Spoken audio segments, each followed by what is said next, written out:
Do you ever feel like you have so many things to do, but you just can't seem to get started?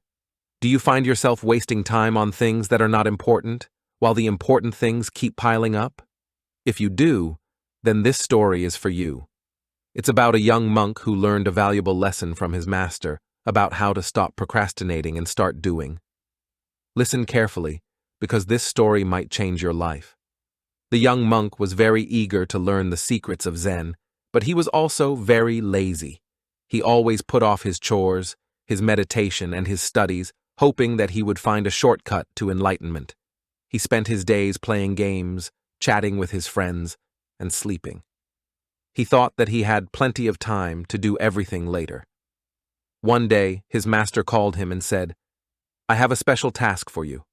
I want you to go to the nearby village and buy me a watermelon. But there is one condition.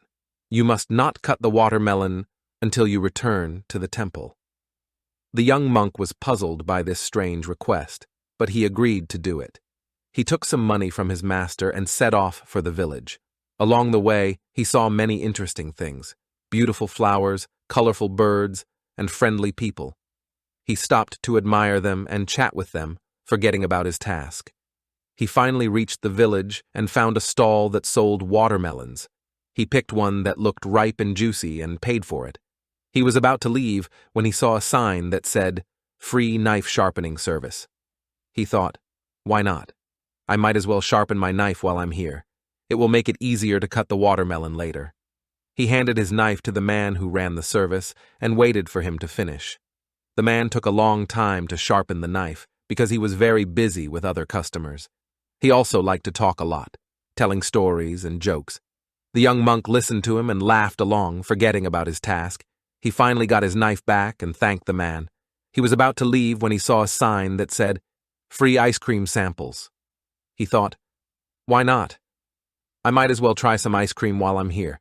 It will cool me down on this hot day. He walked over to the ice cream stand and asked for a sample. The woman who ran the stand gave him a small cup of ice cream and said, "This is our new flavor, watermelon sorbet. It's made with fresh watermelons from our farm. Try it and tell me what you think."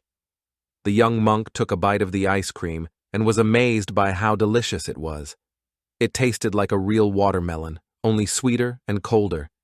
He loved it so much that he asked for another sample, and another, and another. He ate so many samples that he felt full and satisfied, forgetting about his task. He finally finished his ice cream and thanked the woman.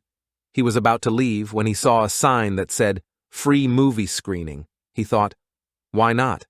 I might as well watch a movie while I'm here. It will entertain me on this boring day.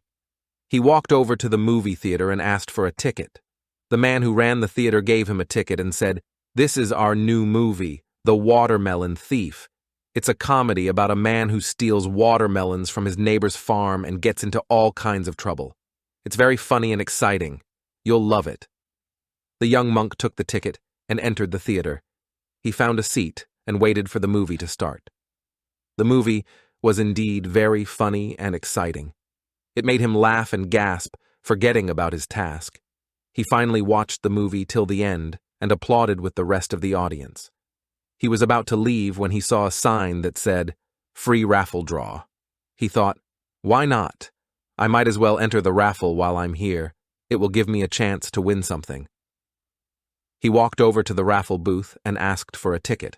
The woman who ran the booth gave him a ticket and said, "This is our grand prize, a trip to Hawaii for two. It's a dream vacation that you'll never forget. All you have to do is write your name and phone number on the ticket and drop it in the box." The young monk wrote his name and phone number on the ticket and dropped it in the box. He hoped that he would win the prize, forgetting about his task. He finally left the booth and looked at his watch. He realized that he had spent the whole day in the village and that it was almost sunset.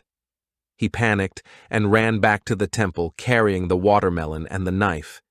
He reached the temple and found his master waiting for him. His master looked at him and said, "Where have you been? I've been waiting for you for hours. Did you buy me a watermelon?" The young monk nodded and said, "Yes, master, here it is." He handed the watermelon to his master and said, "But there is one thing I don't understand. Why did you tell me not to cut the watermelon until I returned to the temple?" His master smiled and said, "Because I wanted to teach you a lesson. The watermelon is a symbol of your life. It is full of potential and sweetness, but you have to cut it open to enjoy it. If you keep putting off cutting it, you will miss the opportunity to taste it. And if you waste your time on things that are not important, you will lose the chance to do things that are important. That is why you must stop procrastinating and start doing." The young monk was stunned by his master's words. He realized that he had been foolish and lazy and that he had wasted his precious time on trivial things. He felt ashamed and regretful, wishing that he could go back and do things differently. He bowed to his master and said, "Thank you, master. You have opened my eyes. I will never procrastinate again. I will do everything that needs to be done, without delay." His master nodded and said, "That's good. Now, let's cut the watermelon and share it. I'm sure it's still delicious." They cut the watermelon and ate it together. It was indeed delicious, but not as sweet as the young monk had imagined. He realized that he had already tasted something sweeter, the ice cream from the village. He felt a pang of sadness, knowing that he had lost something that he could never get back. He learned his lesson the hard way. Don't put off until tomorrow what you can do today. Did you like this story? If you did, then remember this. Every time you feel like procrastinating, think of the watermelon. Think of how sweet it could be if you cut it open and enjoy it now. Think of how sour it could be if you leave it uncut and let it rot. Think of how much you could miss if you waste your time on things that are not important. Don't be like the young monk who learned his lesson too late. Be like the wise master who taught him his lesson in time.